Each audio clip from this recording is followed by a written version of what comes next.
Copeuch Inversiones, el sitio donde todos pueden invertir, y Universidad Central, 40 años formando personas, presentan Al Pan Pan. En el Mostrador Radio, debate y conversación para comenzar la mañana. Al Pan Pan, con Minda Schindler. Entrevistas políticas con los actores de hoy. El Mostrador, información con la independencia que nos caracteriza. ¿Qué tal? ¿Cómo están ustedes? Muy buenos días. Comenzamos una nueva jornada aquí en Al Pan Pan, 13 de abril, ya casi terminando la primera quincena de este mes de abril. Y siempre, lamentablemente, hay que partir todos los días con noticias policiales. No quisiéramos, pero bueno, la realidad es la que se impone respecto de lo que pasó ayer en la Florida con 3 carabineros que fueron a un operativo, quiero decir, al sector de Los Quillayes en la Florida y recibieron disparos desde una casa y comenzaba entonces esta balacera que termina con 3 carabineros heridos y un delincuente abatido. Lo que naturalmente vuelve a poner el foco de atención en materia de seguridad y sobre todo la presión para el gobierno que no logra capitalizar fundamentalmente lo que ha sido la promulgación y el despacho de la ley de las 40 horas semanales, ¿no? Que es un triunfo para el gobierno, pero que lamentablemente para el gobierno queda en segundo lugar o en segundo plano, o más allá del segundo plano respecto de los temas de la contingencia, que tienen que ver, insisto, con temas de seguridad. Ayer el alcalde Rodolfo Carter emitía duros epítetos contra la ministra del Interior, diciendo que ella solo iba a llorar o que dejara de ir solamente a llorar a los funerales de los carabineros, es decir, en un tono bastante agresivo, ¿no? Y hostil, podríamos decir, pero que tiene que ver también con esta idea de que efectivamente el tema delincuencial y todo lo que está afectando a ciudadanas y ciudadanos también puede, ¿no es cierto?, tener efectos en las distintas carreras políticas que inician algunos políticos. La verdad es que, dicho sea de paso, yo creo que siempre lo hemos dicho acá también en el Mostrador, acá se requiere la capacidad para poner al centro al país, poner al centro a la ciudadanía. Cuando un delincuente comete un delito contra una víctima potencial, no le pregunta a esa víctima, oiga, usted o tú eres de derecha o eres de izquierda. Es decir, ¿qué quiero decir con este punto, ¿no? Es que la verdad es que cualquiera de nosotros puede ser eventualmente víctima de la delincuencia y es fundamental. Nunca fue más importante que la clase política sea capaz de poner al centro, insisto, el interés de la ciudadanía y la protección, ¿verdad?, de nuestro país en momentos en que efectivamente el tema ha escalado básicamente en los grados de crueldad y violencia con que actúan los delincuentes, ¿no? Respecto de esto, ya se ha señalado por parte de la oposición que no van a apoyar la agenda y el proyecto puntualmente de las reglas del uso de la fuerza, porque la oposición sostiene que este proyecto de ley presentado por el Ejecutivo contradice ciertos aspectos que ya fueron aprobados en la ley Naín Retamal. Básicamente tiene que ver con proporcionalidad del uso de la fuerza, cómo se tiene que operar en situaciones concretas. Pero todo esto también quiero vincularlo a un reportaje muy interesante que trae hoy día el sitio de investigación periodística Ciber Chile sobre una serie de entrevistas off the record que hacen los periodistas Nicolás Sepúlveda, Catalina Olate y Benjamín Miranda a suboficiales de carabineros que trabajan en distintas comisarías del país. Básicamente el reportaje revela las tremendas jornadas, las jornadas extenuantes que tienen que enfrentar los policías, la sensación de sentirse no apoyados por la oficialidad, la alarmante baja, dice el reportaje, de personal destinado a combatir la delincuencia, el que en las comisarías el 25% de los carabineros y carabineras esté con licencia médica, muchas veces licencias médicas truchas, pero que tienen que ver con este agotamiento del personal. Y yo diría que uno de los aspectos más importantes que revela este reportaje dice relación con la baja preparación que tienen los policías y las policías en cuanto al uso de armas. Fundamentalmente, dicen algunos, se trata muchas veces de una vez al año, los llevan a un club de tiro en condiciones condiciones completamente, diríamos, anormales. ¿En qué sentido? En que no dan cuenta, dicen ellos, de la realidad que viven los carabineros en la calle, es decir, cuando están las condiciones todas bajo control, en un disparo simplemente al blanco, cuando en realidad lo que ellos necesitan es la preparación en circunstancias tremendamente estresantes y donde tienen que verse obligados, claro, a usar sus armas de servicio. Hay un montón de puntos que hay que revisar porque tienen que ver justamente con la fragilidad laboral y con las condiciones que trabajan las policías en Chile, las policías que son las destinadas, por supuesto, a protegernos, pero también a combatir la delincuencia. Así es que ahí hay un tema importante, pero también es esta situación de seguridad que vive el país lo que ha avivado a que un sector, no solo de la oposición, también dentro del oficialismo, voces que surgen señalando que, por ejemplo, ¿no? Hay que pensar en la idea de la instalación del estado de excepción aquí en la región metropolitana. Lo ha dicho el propio gobernador de la región metropolitana, Claudio Rego, lo ha dicho el senador socialista Juan Luis Castro y, por supuesto, la oposición, que cree, ¿no?, y señala que, dada la extrema gravedad de los hechos que están ocurriendo con episodios prácticamente todos los días, ¿no es cierto?, de alto, quiero decir, poder de fuego, de estos hechos delictuales con un alto poder de fuego de parte de los delincuentes. Bueno, dicen algunos, este es el camino. Otros dicen, este no es el camino, eso no va a ayudar a combatir de mejor manera, de manera más eficaz, el tema del control de la delincuencia. Eso como parte de las conversaciones, pero también lo que ha pasado con esta ley, que si bien ha quedado en segundo plano, que va a ser promulgada prontamente por el presidente de la República, la ley de las 40 horas semanales, y una carta de organizaciones que dicen que están relacionadas con el mundo sindical, como la Confederación Nacional de Trabajadores Electrometalúrgicos, Mineros, Automotrices, etcétera, Federación Nacional de Trabajadores Líder, dice, bueno, una serie de organizaciones sindicales que señalan sus aprensiones respecto de esta ley de las 40 horas, porque rechazan básicamente un aspecto de esta ley, que es la flexibilidad laboral, y que dicen ellos que va a tener repercusiones importantes en las conquistas que ya han tenido trabajadoras y trabajadores en el ámbito laboral. Queremos partir entonces con este tema. Vamos a estar conversando, eso sí, en un ratito más con un coronel en retiro de Carabineros para hablar precisamente del tema seguridad, las reglas del uso de la fuerza y, por cierto, de cuál es la realidad que viven los suboficiales, los carabineros, los cabos, en fin, que tienen que enfrentar la delincuencia en el día a día, en un ratito más. Pero vamos a partir entonces con este tema y queremos presentarles, ¿no?, a nuestro siguiente entrevistado. Él es Rodrigo Krell, economista y secretario ejecutivo de la Comisión Nacional de Evaluación y Productividad. Rodrigo, ¿qué tal? Gracias por estar con nosotros esta mañana. Muy buenos días, Mirna, ¿cómo estás? Rodrigo, bueno, partir preguntándote primero que nada, ustedes como Comisión Nacional de Productividad tienen mucho que aportar en este tema.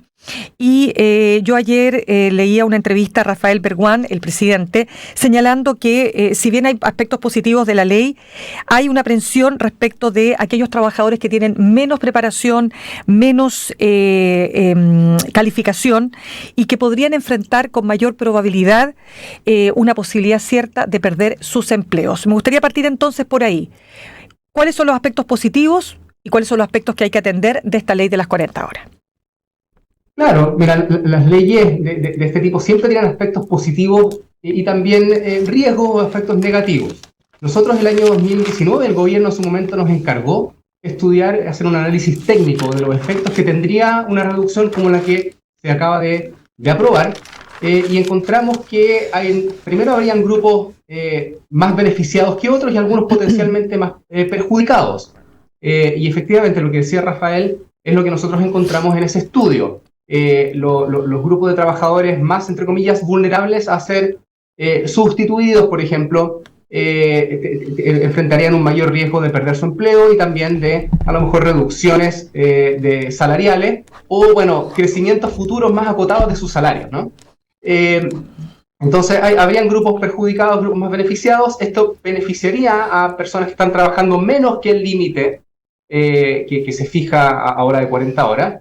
Se redistribuiría de cierta forma el los beneficios de esto. Y no olvidemos también que estamos hablando solo del lado de los costos de esta reducción, pero también el beneficio es una hora más finalmente cuando esto entre en régimen diaria, que las personas van a estar en promedio, ¿cierto?, antes en sus hogares, y eso tiene beneficios que también deben ser cuantificados y evaluados en su momento. Sí, mira, vamos diciendo algunas cosas porque nos vamos a ir deteniendo, vamos a hablar de la productividad que nos interesa, a mí me interesa muchísimo también abordar ese tema que va más allá de las 40 horas semanales, pero me gustaría solamente precisar que este proyecto, o sea, esta ley, ¿no es cierto?, que va a ser promulgada, insisto, que reduce de 45 a 40 horas las horas trabajadas a la semana, es gradual, se va a producir en el curso de los siguientes 5 años, pero, y esto es muy importante, cualquier empleador puede voluntariamente adelantar este régimen si es que así se acuerda con el empleado respectivo.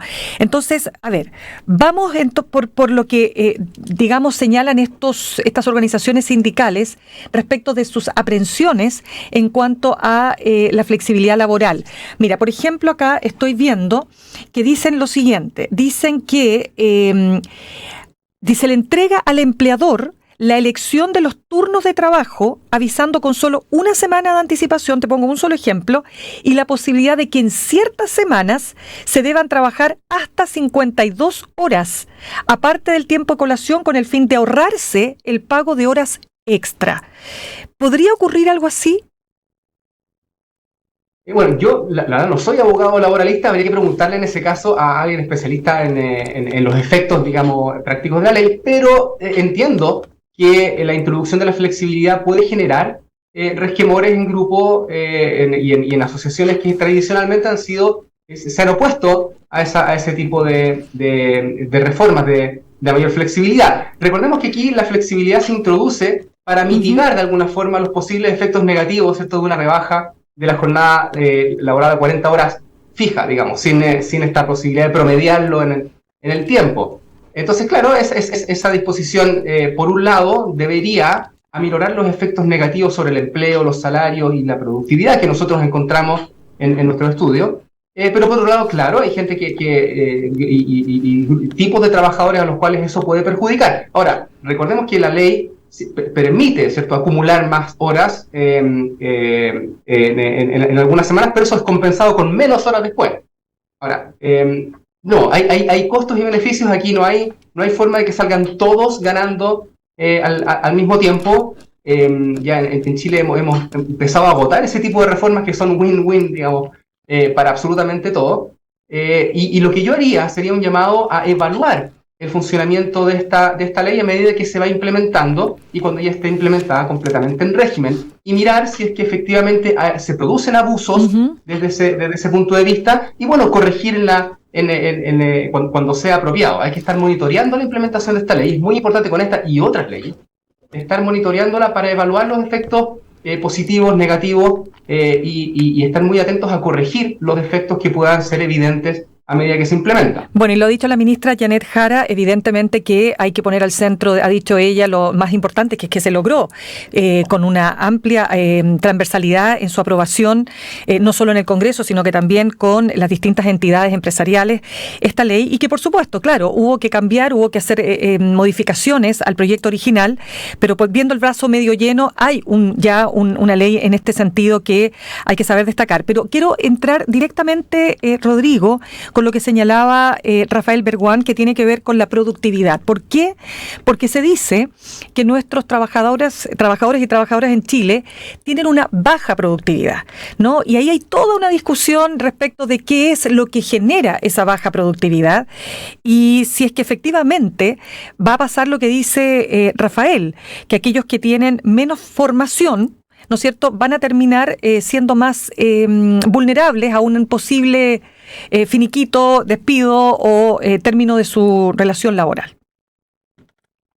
Sí, esa es la preocupación que se tiene también, por ejemplo, con los avances tecnológicos tipo introducción de inteligencia artificial también, ¿cierto? ¿Cuáles son los empleos más vulnerables a ser reemplazados? Y la sospecha, ¿cierto? Y lo que ha indicado la evidencia en casos anteriores es que son exactamente ese tipo de empleos los que tienden a sufrir más, ¿ya? Ahora, retrocediendo un poco, tú mencionabas que, claro, Chile tenemos una baja productividad, pero esa no es una baja productividad necesariamente inherente del trabajador, no es que tengamos malos trabajadores necesariamente, puede que tengamos, bueno, algunos malos, etcétera, algunos promedios, pero la productividad que tenemos, el problema de productividad en Chile es más sistémico, tiene que ver con, bueno, las empresas, la competitividad de los mercados y también la productividad del mismo Estado.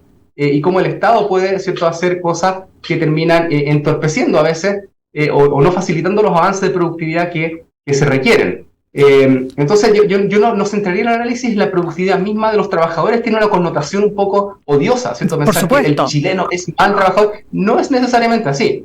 A lo mejor tenemos un problema también gerencial, y gestionamos mal las empresas, es más bien a todo nivel, a lo mejor hacemos malas políticas públicas también, o sea, no le echemos la culpa de ese fenómeno exclusivamente al trabajador, eso no sería lo correcto. No sería justo, pero de todas maneras que a mí me parece importante, fíjate, entrar en esta conversación, Rodrigo. Estamos conversando con Rodrigo Krell, secretario ejecutivo de la Comisión Nacional de Evaluación y Productividad, porque siempre se hace este parangón entre un trabajador, por ejemplo, de Alemania o Inglaterra, invento, respecto a un trabajador acá, ¿en cuanto a qué? En cuanto a la preparación que trae desde su escolaridad, pasando por su educación técnica o su educación universitaria. Entonces, hay un abismo ahí, o sea, pensemos que el 91% de los chilenos y chilenas estudian en colegios, ya sea públicos o subvencionados, apenas el 9% va a colegios privados. Sabemos la segregación que hay en la educación en Chile y en ese sentido, porque quiero poner ahí el acento, es decir,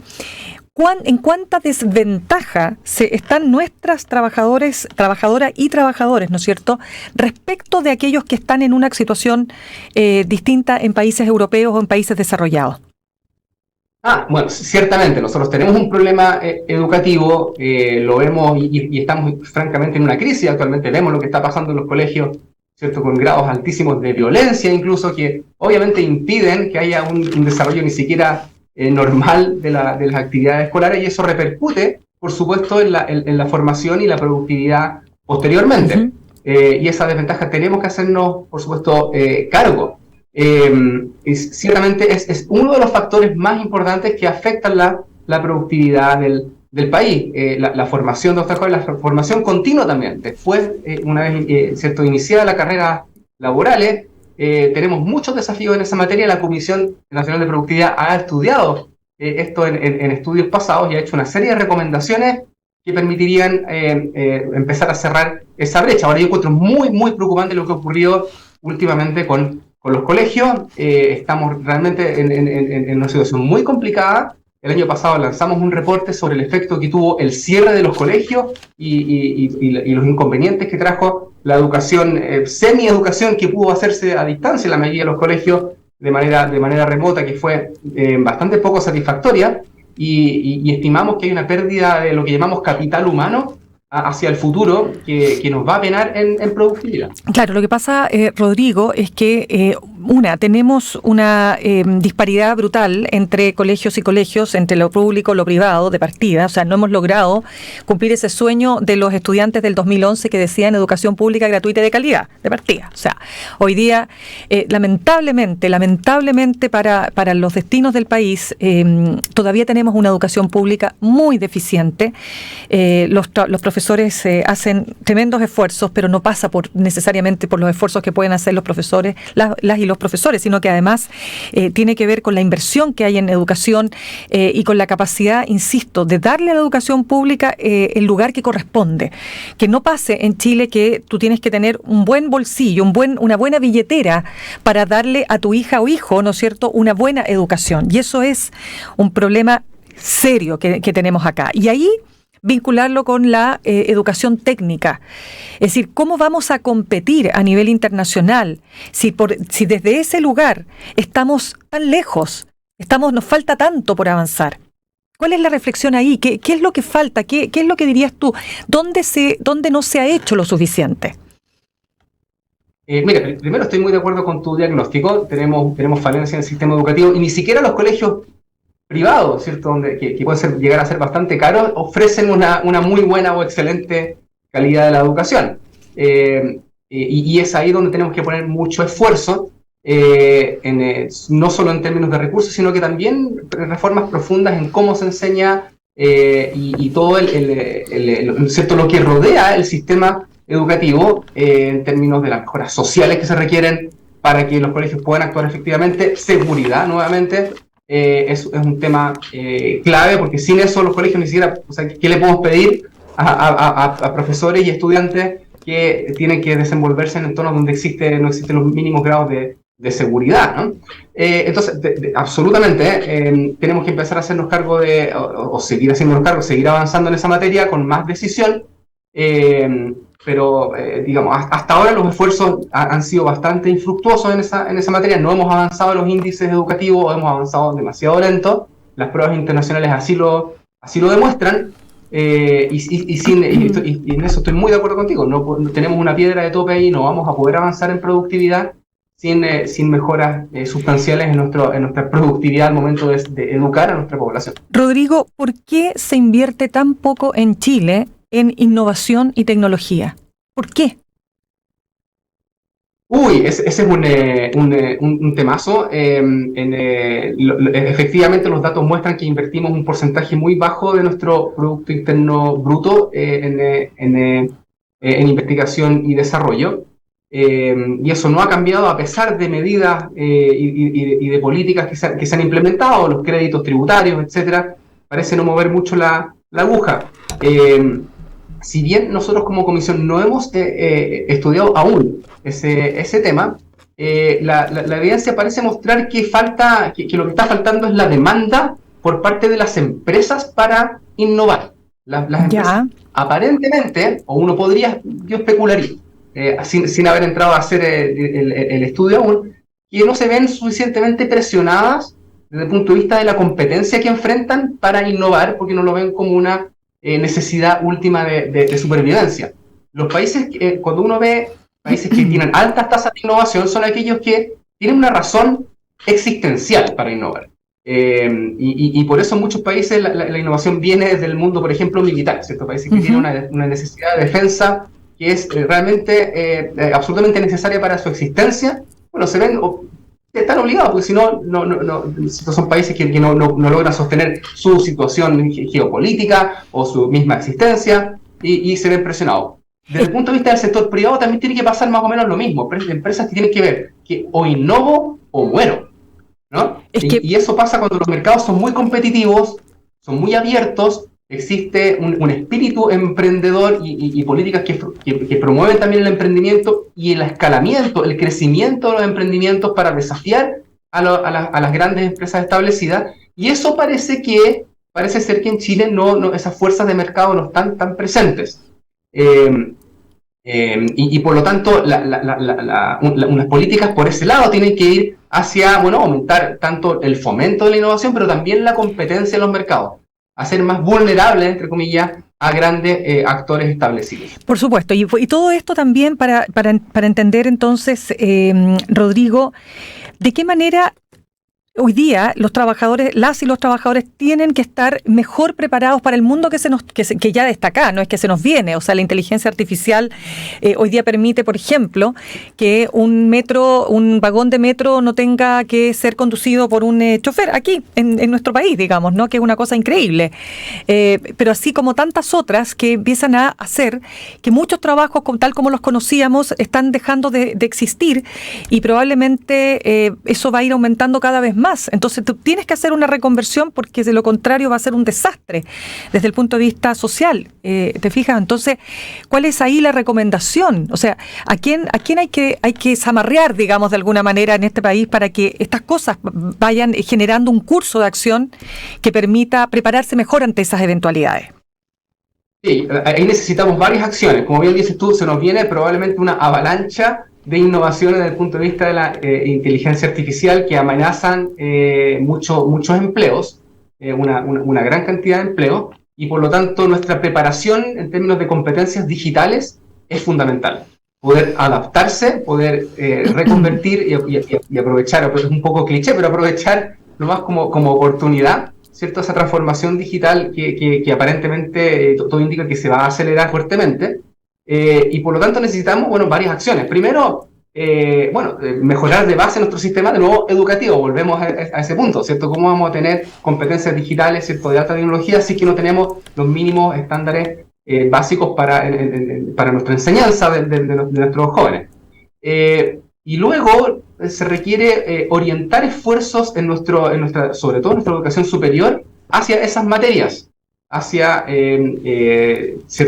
nuevas tecnologías, la computación. Todos debiéramos salir, los futuros estudiantes debieran salir de los colegios con capacidad de programar, por ejemplo, y así insertarse en una economía que va a ser muy distinta a la que hemos visto hasta ahora, y donde los efectos, por ejemplo, de reducciones de la jornada laboral también deben ser distintos. La economía que estamos viendo, que vamos a ver ahora, es distinta a la que nosotros usamos para analizar qué había pasado con otras reducciones de jornada laboral pasadas, que ocurrieron en Francia, en Portugal y en Chile en el año 2005. Y por lo tanto, ¿cómo nos va a pegar esta reducción de jornada laboral? Es también un poco incierto, porque la economía va a ser distinta. Vamos a tener innovación en términos de la inteligencia artificial, el trabajo va a ser posiblemente más sustituible, y a lo mejor los efectos pueden ser más negativos que los que nosotros habíamos anticipado antes. No lo sabemos. Bien, pues Rodrigo Creel, economista, secretario ejecutivo de la Comisión Nacional de Evaluación y Productividad, te queremos dar las gracias por haber estado con nosotros aquí esta mañana. Gracias. Hasta luego. Estaremos conversando en otra oportunidad porque es un tema que da para mucho, mucho más. Saludamos hasta ahora a nuestros auspiciadores. Copeguch Inversiones te ayuda a cumplir tus metas desde 1.500 pesos y con una comisión que se acomoda a tu bolsillo. 100% digital, fácil de usar, te acompaña y con el completo control de tus fondos. Copeguch.cl, el sitio donde todos pueden invertir. Universidad Central, 40 años formando personas. Ven a vivir la experiencia USEN para los que buscan avanzar. Posgrados USEN. Acreditada y adscrita a gratuidad. Conoce más en posgradosusen.cl.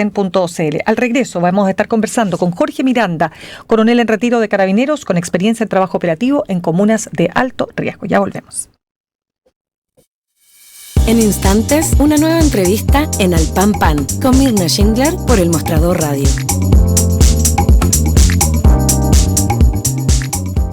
Con Copeguch Inversiones alcancé la meta del pie para mi departamento. Y no soy experta en inversiones. Te presentamos Nuevo Copeguch Inversiones, un sitio 100% digital para ayudarte a cumplir tus metas. Invierte en Copeguch Inversiones desde 1.500 pesos, con bajos costos de administración que se acomodan a tu bolsillo. Es 100% digital, fácil de usar, te acompaña y tienes el completo control de tus fondos. Copeguch.cl, el sitio donde todos pueden invertir.